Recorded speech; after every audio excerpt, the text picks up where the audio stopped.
Namaste. Psychoanalysis and philosophy, spirituality and psychotherapy, alternative explanations. Psychotherapy deals with the model of the mind, pathogenesis, and healing. It rests on the foundation of metapsychology, which in turn rests on the foundation of philosophy of the mind. Spirituality has an alternative explanation to offer on all these points. It would be really enriching to have an alternative explanation on these issues we deal with in psychotherapy. To discuss this interesting point, we have with us our psychoanalysis consultant, Mr. Himanshu Vaidya. Namaste, Mr. Vaidya. Namaste. Mr. Vaidya, to come to this point of like how do psychotherapy and spirituality compare and contrast? Like how do we come to this point or come to the perspective of our topic? One way to answer that question is to enter into what are the points of convergence and what are the points of differences. On points of convergence between the two, there are some commonalities. One, both of them are concerned with self-knowing and self-transformation at the center. Both of them are concerned with well-being of the person. Both of them are concerned with reaching the full potential for the person, and both of them are also concerned with that the person should be able to live out the best version of himself for himself and for the society. So these are the convergences where both of them have a commonality of objectives. The differences are the view of reality that spirituality has is very different from the view of reality that psychotherapy or the parent materialistic physical sciences have. Or let me not say physical sciences, but science and materialism have. So in spirituality, particularly in the Indian version of it, which is one of the most comprehensive spiritual systems, the view of reality is of a manifestation or universe which is made up of 5 different zones. The zone of matter, energy, and space. The physical universe, which is made up of energy, space, force, matter, and so on. And then there is a life energy zone. And then there is an emotional zone, thought zone, karmic zone, and a pure consciousness zone. And the soul, from that point of view, takes something from all these zones to create the human integer. So just as we can see our body being taken from, we take 75 kg or 80 kg from the physical universe to constitute our body. Similarly, we also take a small quantum of emotions, a small quantum of thoughts, a small quantum of life energy to constitute our system. And this is where the view of reality is different. One, the view of how we are constituted as a system is different. Third, there is a difference in terms of the model of the mind, pathogenesis, and healing methods. Both of them have different ways of looking at the model of the mind, pathogenesis, and the healing techniques. Both of them also have very different baskets of healing tools. The tools for healing deployed are very different. And fifth, and very importantly, the limits of human potential, and therefore the goal of the effort is very different. For psychotherapy, the goal is to come out of pathology into normalcy and improve oneself as much as one can to be more creative, more productive, more perceptive, more loving and more playful. But the goal is never to enter into a state of no thought, of awareness, of bliss, or to be completely free from desire and fear. Whereas for spirituality, these are the goals. So in psychotherapy, we don't believe that these things are possible within the realm of human potential. So when it comes to the issue of the limits of human potential, psychotherapy is very conservative. It would call itself realistic and scientific, but one way to look at it is very conservative. Whereas in spirituality, it's a very optimistic way of looking at things, and they believe it is possible to be free from desire and fear, and possible to enter into a state of no thought awareness and bliss, which they call as enlightenment.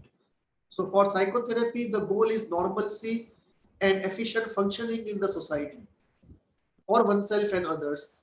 Whereas in spirituality, the goal is enlightenment, which is far above the goal of psychotherapy. So these are the differences between the two uh, areas. So when we look at the similarity and contrast, we see overlapping areas, we see areas of differences, and we also make a note of the fact that uh, in recent times, particularly since the New Age movement, holistic healing and utilizing both psychotherapy and spirituality is increasingly being resorted to by patients as well as healthy citizens. And it is no longer in the society psychotherapy versus spirituality. It is psychotherapy and spirituality. It is no longer an or situation, it is an and situation. The or situation is only within the professional community. The patients and the citizens at large have already moved into a holistic zone and are trying out many things which um, for the professional community would be a blasphemy, but it's quite a norm in a great percentage of people, both who are in therapy and who are not in therapy.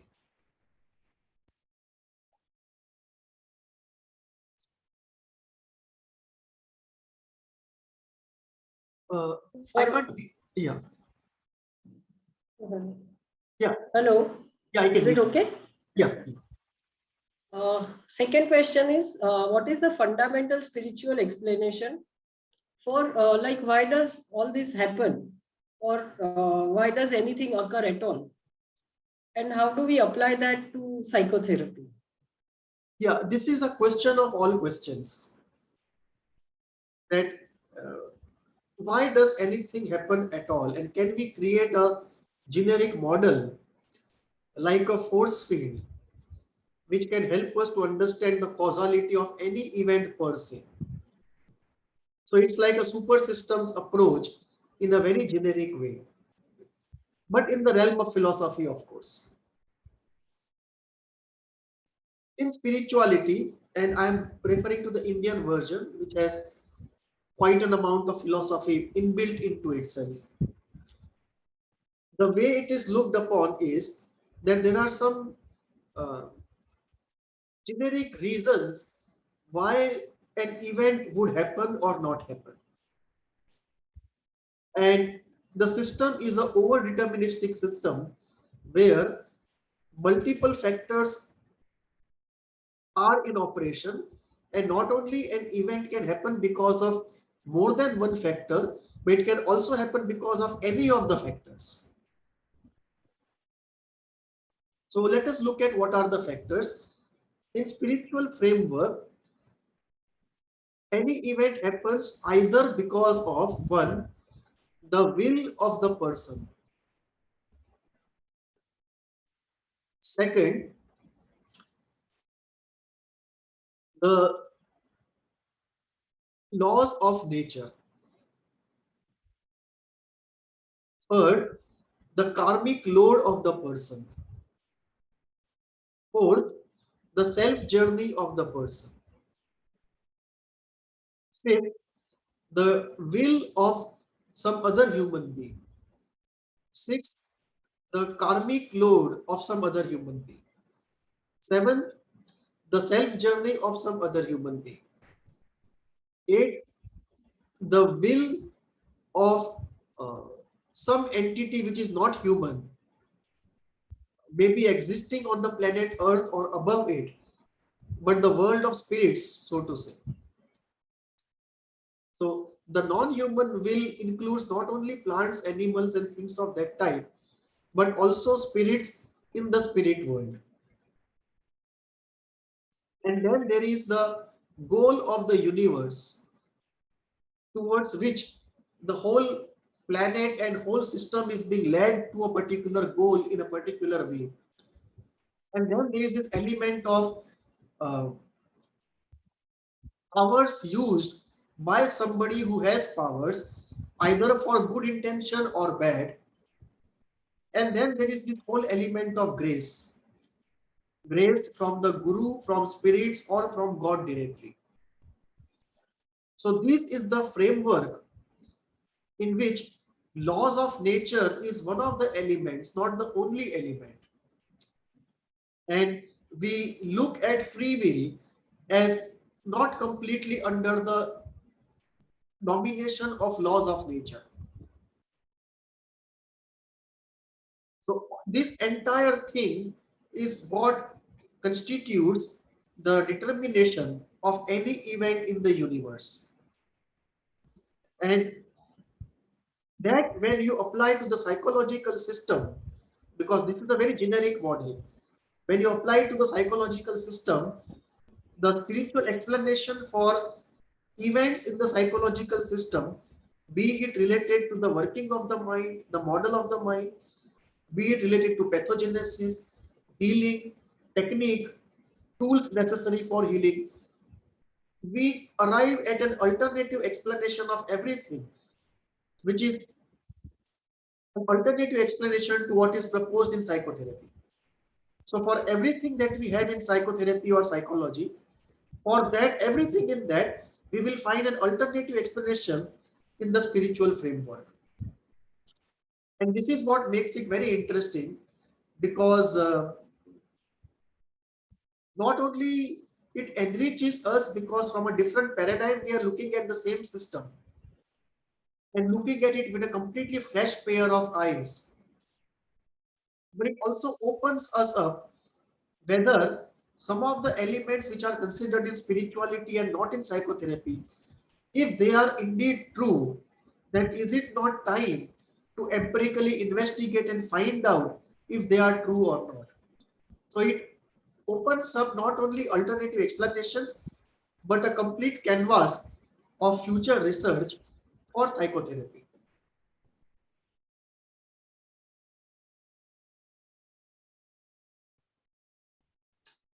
What is the alternative spiritual explanation for pathogenesis?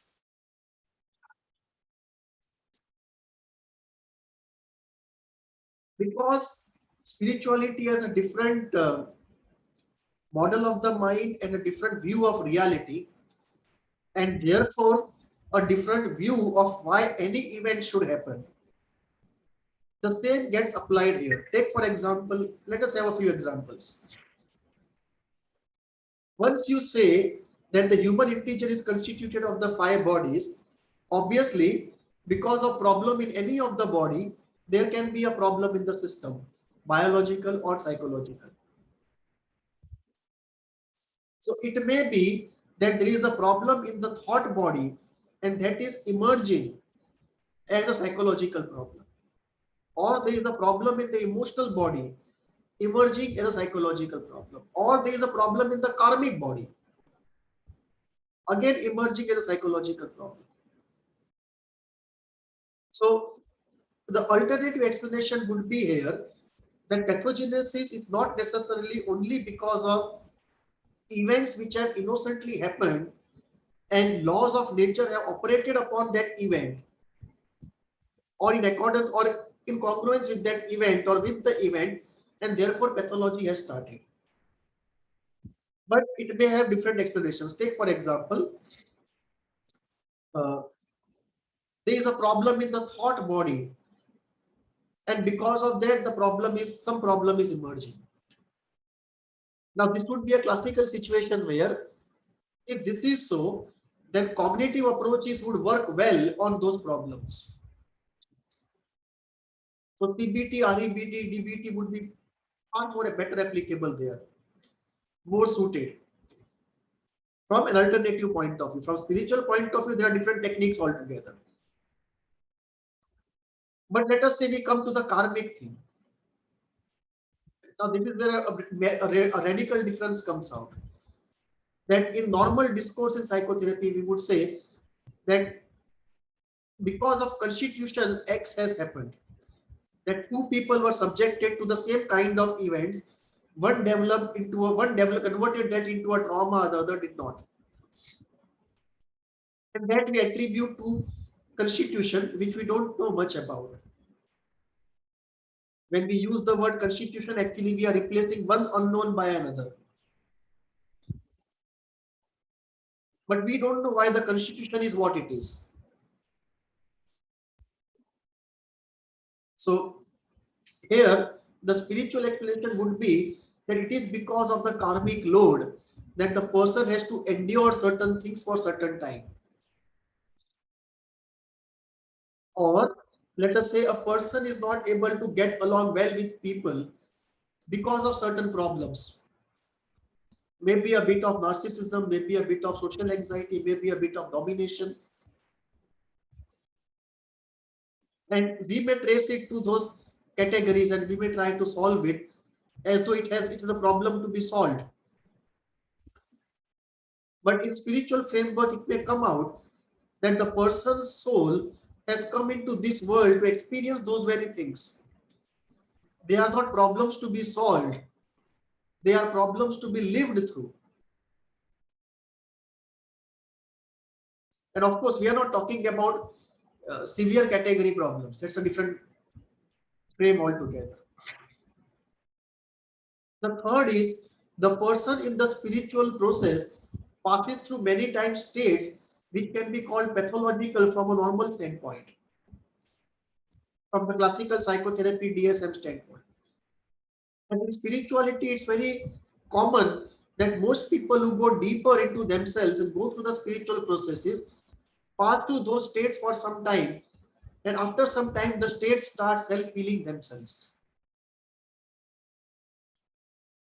What Freud would call is splendid isolation and Jung would call is nekia.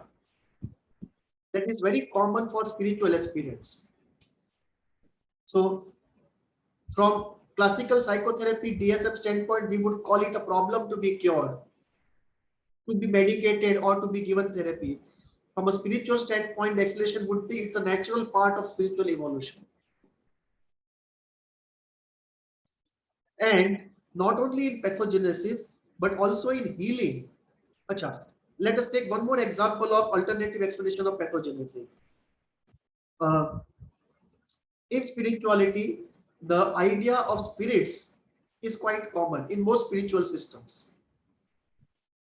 Whether we take the Hindu system or the Buddhist system or many other systems, the idea of spirit is very common. Spirits living without the body and possession by those spirits or influenced by those spirits is also taken into account as one of the factors. Now the difficulty is we have to be careful here. We should not be going back to the Middle Ages and burning people for being possessed by the devil. That is one aspect of the story we have to be careful about. But the second aspect of the story is if we don't get too fearful of history repeating itself and treat it strictly as a scientific problem for research, can we really research it and how to research it and find out if it indeed is there or is not there. So the present situation of we don't know can be improved by engaging more with it, but within the system, an alternative explanation does exist. Whether that is true or not, whether we like it or not, that's a separate issue. But there is an alternative explanation, and this is not there only in one spiritual system.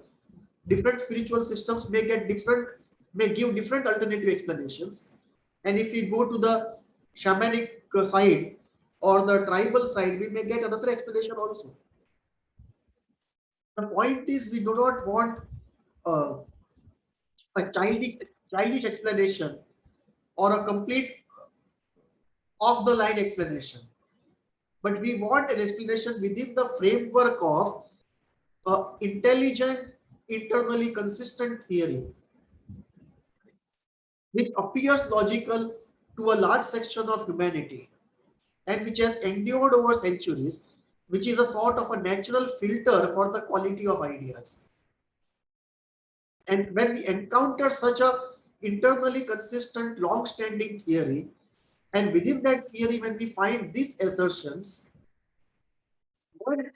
we give respect to those assertions as alternative explanations.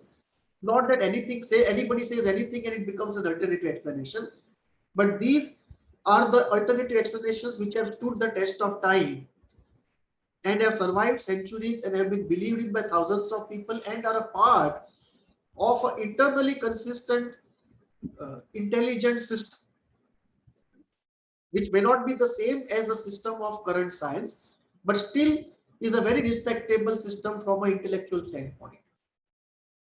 So this is how we look at alternative explanations of pathogenesis.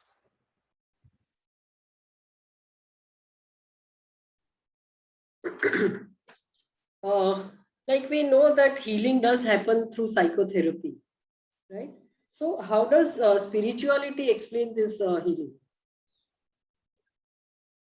It is a good question because healing happens both sides. People get healed of pathology in psychotherapy. People get healed in pathology, uh, spirituality also. There is a difference of proportion although. I have a question here. Like in spirituality, I think we don't really talk of healing in that sense the way we talk about it in psychotherapy. Is there a difference? Yes, the difference is there in the sense that the goal is not normalcy. And when a person comes, usually his difficulties are seen as imperfections rather than, as we say, diagnostically, we see a category or we see a diagnostic pathology. So the idea there not is so much to look at from a diagnostic standpoint, but to look at it from an imperfection and a difficulty standpoint. At times, from a standpoint of a karmic load. So that is the way we look at it, and that is the way the goals also are. The goal is not to just come out of pathology and be symptom free, but the goal is to move towards enlightenment, which is a much difficult and higher goal compared to psychotherapy. And therefore, we don't find this language in spirituality of symptom, of pathology, of frame, of technique, of healing. That is not the language of spirituality. Although those processes do happen there, but the language is right. That is one part. Okay. The second part is when we look at mild and moderate category of difficulties, I think both of them produce good results. But when we look at severe, then we have to look at medication and we have to look at psychotherapy because we see in society that people who have gone to spirituality with severe difficulties, even after years, have not been able to really come out of it. Unless they have been with an exceptionally good guru, and that is very exceptional. An exception proves the rule. So for mild and moderate category of difficulties, somebody can say that both of them are equally healing, but when it comes to moderate to severe or severe category, then the best is to first go for psychotherapy and then go for spirituality. Because we require the focused healing of psychotherapy and at times medication to really bring the person out of it so that he can really do spiritual processes well. So this is one part. Second part is, yes, in mild category and in mild to moderate category, healing happens in both the situations.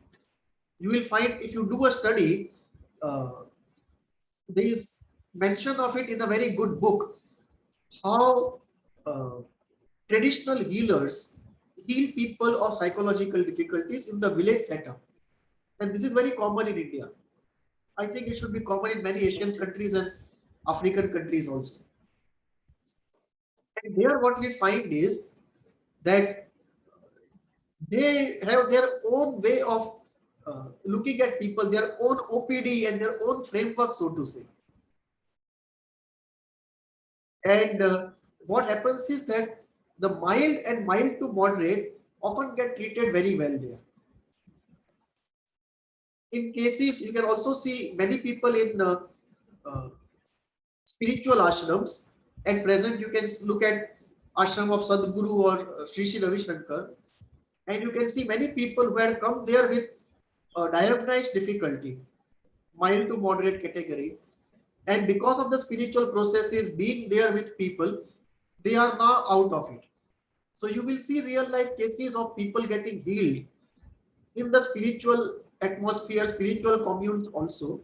And of course, psychotherapy, people do get healed, that we all know. Same with medication. So with mild to moderate, I think in both cases people heal. In severe, it is more on the side of psychotherapy and medication. The question is, how does it happen? And the way it happens is different.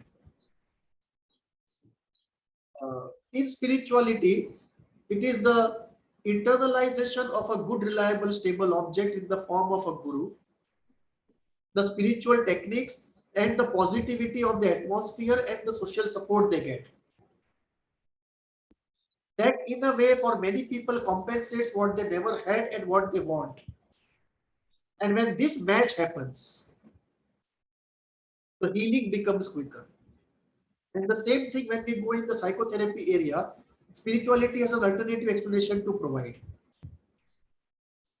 And there are two explanations provided by spirituality for how healing happens in psychotherapy. One explanation is that there is a category of difficulties which have come up according to the laws of nature. That event happened only because of one of the factors affecting it, that was laws of nature. And for those category of difficulties in psychotherapy, the healing comes out very well because the laws of nature, by that we mean the laws of psychology to whatever degree we understand. According to that, some certain things were done and the person has come out. And the laws of nature operated in a way so as to create a healable kind of difficulty, not a nothing can be done kind of difficulty. So that is one explanation, that when we have a difficulty which is within the can be healed zone and strictly by and large according to laws of nature, it is easy to heal that in psychotherapy. And healing happens there because of the understanding of laws of nature in some way applied to psychology and psychotherapy. The second explanation given is that often the person says the same thing, the therapist says the same thing, and yet for 3 years nothing happens. And suddenly, within a few weeks, great advances are made and the person starts improving. And we don't have any explanation of why that happens. Or something is so repressed that it just does not come out for years and years, and suddenly it starts tumbling out, and we feel as though we have a great access to the unconscious. Now, in scientific framework, the only thing we can say is we don't know. We don't have an explanation. But spirituality says that this has happened because the karmic load was such. And when the karmic load got exhausted, or the journey of life was such that the person had to experience these things. And when the journey of life and the karmic load were exhausted or satisfied, then the turning came. So that is an alternative way of explaining why suddenly a breakthrough happens, and also a way of explaining why the breakthrough does not happen even though the same technique is applied over and over again. So this is how we look at uh, alternative. It's the same way for self-destruction, that the person just does not want to get healed. There is a part of the person which does not want to get healed, partly because of secondary gains, partly because of self-destruction. And there, uh, spirituality says that there is an explanation for it. The self-destruction because of repressed anger is not for nothing. It is because of some karmic load or because of some journey of life issue. And that is why it is not happening despite the technique being right. So this way, the on the healing process and on the healing occurring or not occurring, there is an alternative explanation provided from the spiritual framework. How does spirituality go into alternative approach to healing? The approach is structurally different because the model of mind is different. So once we say that we have these 5-7 layers, obviously we have to clean and heal all the layers. So from a spiritual standpoint, healing includes healing all the bodies, the physical, the energy, the emotional, the thought, the karmic. And for healing each of the body, there is a set of techniques. And there are many of them. So even if we take 3 different techniques for each body, we are still looking at a basket of 15 techniques. And either one by one or sequentially or at times in conjunction, they are used to clean and heal all the bodies. And the idea there is that a pathology has its tentacles spread out in all the bodies. There is an anchoring for every pathology, but the core body from where the pathology actually arises, in that body, the anchor is the strongest, and that is where we have to start working. If we can remove that, other anchors are very easy to remove.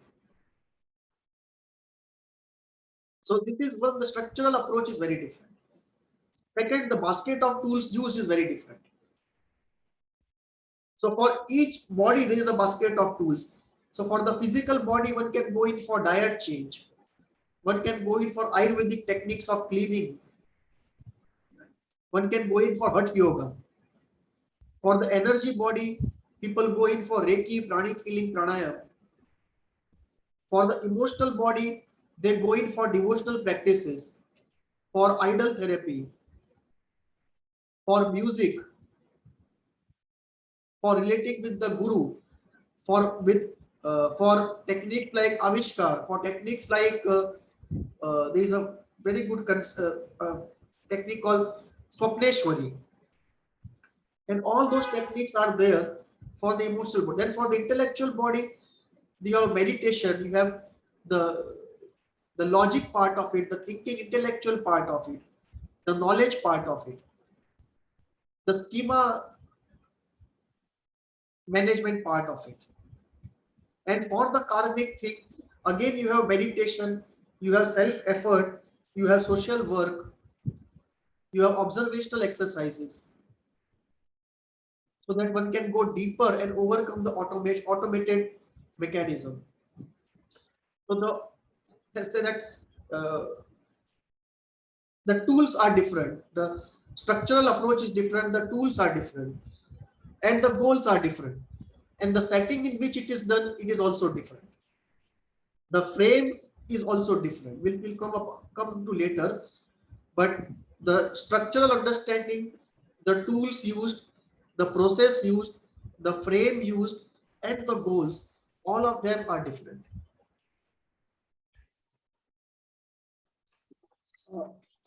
Essentially, what are the differences between these two, like psychotherapy and spirituality, from the standpoint of the techniques? First, the frame is very different. Unlike in psychotherapy, where you have a session-based system, here you don't have a session-based system. Second, uh, unlike in psychotherapy, you don't have a limited contact in the therapy room with the therapist.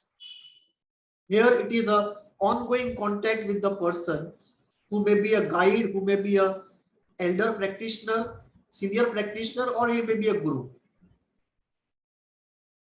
Third, uh, psychotherapy essentially is based upon the Western psychotherapy, reflecting, not acting. Whereas here, experience and acting and living it out is a very important element of the whole part. So in many spiritual systems, living it out is as important as keeping it out. Of course, there are limits to what risks you can take. That's a different story. But living, it is not essentially based upon reflecting, not acting. It is reflecting and acting under guidance, within limits, of course, but it's a principal difference between the two. Uh, then we have uh, where was I? Yeah, and the frame is the so the frame is different. The way of healing is different, uh, and the way you deal with the guru is different, or the senior person is different. Also, tools like idol therapy or meditation, energy healing practices, uh, visualization, devotional practices, rituals, herbal infusions, all of these are part of spirituality, which are not traditionally part of a psychotherapy system. Uh, Traditionally, I mean the mainstream psychotherapy. Some people may be trying an offbeat kind of system somewhere, but not in the mainstream. So there we see the differences in terms of the frame, in terms of how the healer is perceived, what techniques are used, and the frame is completely different. The frame is almost a mixture of a guide, therapist, and a parent. It is not the fourth element that Freud said. So Freud used to say that we have most of our relationships are based upon three patterns: child and parent, sibling, and student and teacher. And therefore, we need a fourth kind of relationship to heal, because these three have not been able to heal. So he created this complete frame of psychoanalysis, which is different from the three. In spirituality, the frame is not so different. Uh, the parent and the teacher and the therapist, they all are into one. And the therapist is not seen only as a professionally qualified person, but a spiritually developed person who is sort of a favorite of nature or favorite of gods. That's a very different way of looking at the person, but that does constitute one of the differences. May not be a very rational difference, but definitely a difference.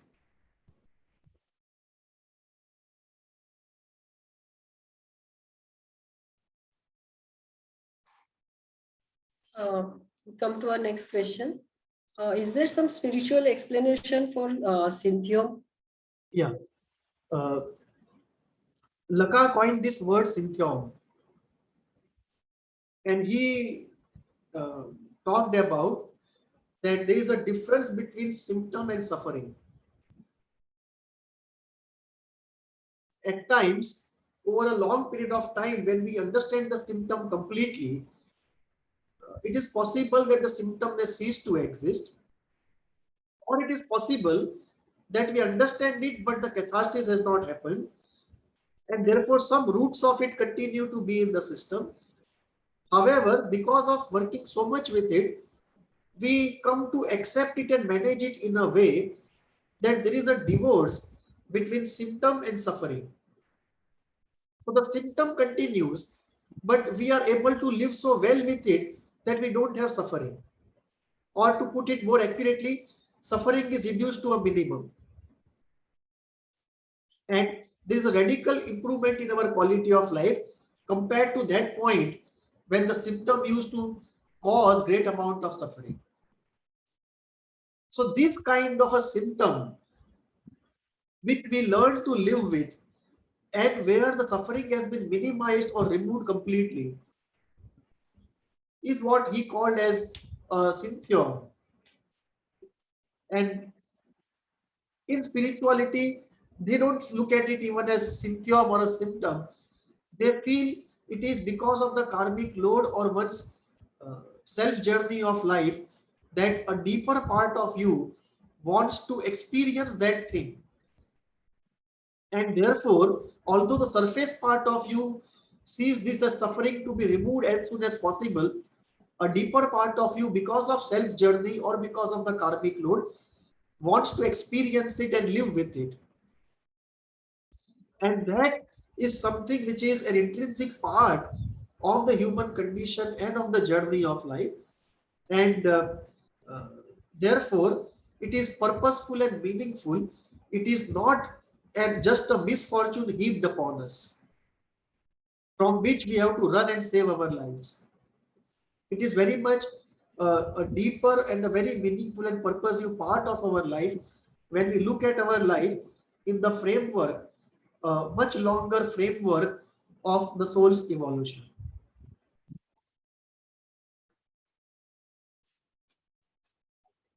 On public health aspect, how does spiritual explanation help? Uh,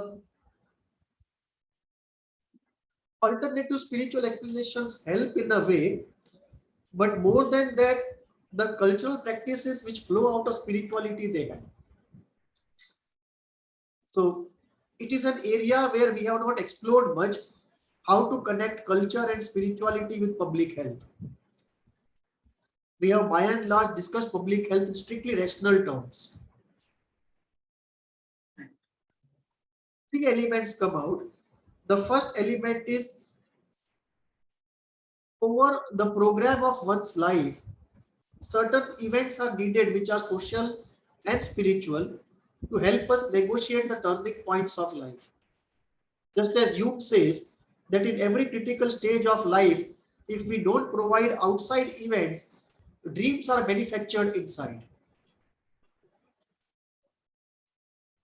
Similarly, for Erik Erikson's plan of life, for any person who is looking at the program of life in whatever frame he looks, when one makes a transition into an important event in one's life, it can be puberty, it can be marriage, it can be death of a parent, it can be going to a school, it can be joining a job. People require psychological support from family members and society, and certain events are created to facilitate that. So one good thing that spirituality can do is to create such a cultural framework, which in India it had created, although we don't practice it anymore, where there are spiritual and psychosocial events to help us make transition in different junctions of our life, important junctions. And that itself contributes in one way to mental health, to the society at large. Second is the what we call the good cultural practices, whether it is in food and hygiene. The third is, which is slightly esoteric, and that is to say that if in a particular time, some particular type of pathology is coming up very fast or coming up in a more pervasive way, almost in an epidemic way, and we don't find an outside cause for it, it's not a pathogen or something of that sort, then spirituality gives an alternative explanation that the group of souls which have come to have specific experiences, and in their systems they are going to process more of anger or more of loneliness. because in the entire framework of the universal journey, the journey of the universe, an amount of every entity has to be processed in a certain way. Be it anger, greed, loneliness, and every generation takes upon itself processing of certain particular elements in a psychological realm, similarly in the biological realm. So that is an alternative thing, that from that standpoint, one has to focus on those particular effects or those particular psychological entities for that generation. This is from an ontological standpoint, this looks like a mystical explanation, but from a practical standpoint, it anyway comes out. We may not go into the causality of it, but as Kohut said, that once upon a time, the representative patient was the guilty man, and now we have the tragic man. Even without going into the causality, people do realize that in the current situation, in the spirit of the age, this is what is coming out more, and we have to focus here. But from ontological standpoint, spirituality does provide an alternative explanation as to why certain things have become more prominent and certain things have become less prominent. Spirituality also talks about the advent of different social ages. The tribal age, the traditional age, the individualistic age, and the spiritual age. And that also has a bearing on pathology, especially when one is making a transition. It's more of a time when people feel lost. So that's again an alternative, one more alternative explanation or complementing explanation coming from that side, which can help us understand the way we look at the world. We come to the end of our discussion. And thank you, Mr. Vaidya, for this very enriching discussion on psychotherapy and spirituality in terms of comparing and contrasting, and also alternative explanations for both the branches. Do write to us at hvindia@gmail.com. Thank you. Namaste.